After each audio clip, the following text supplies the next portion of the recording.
Draw an oval shape like this, then a vertical line running down from the edge of that oval, and then 2 more lines for the jaw.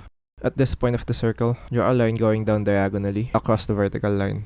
The end point will be the tip of the nose.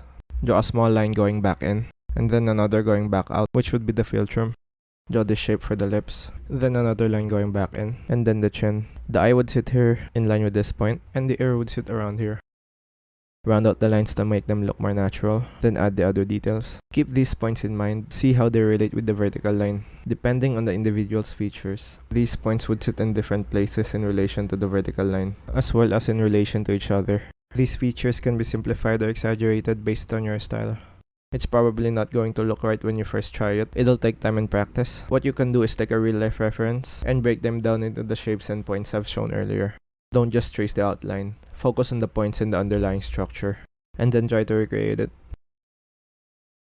Compare it to the breakdown you did to see the mistakes, and then keep trying until it looks right. Then try a different face. Remember, this takes time, so don't get too discouraged when it doesn't look good at first. Just keep practicing. Goodbye.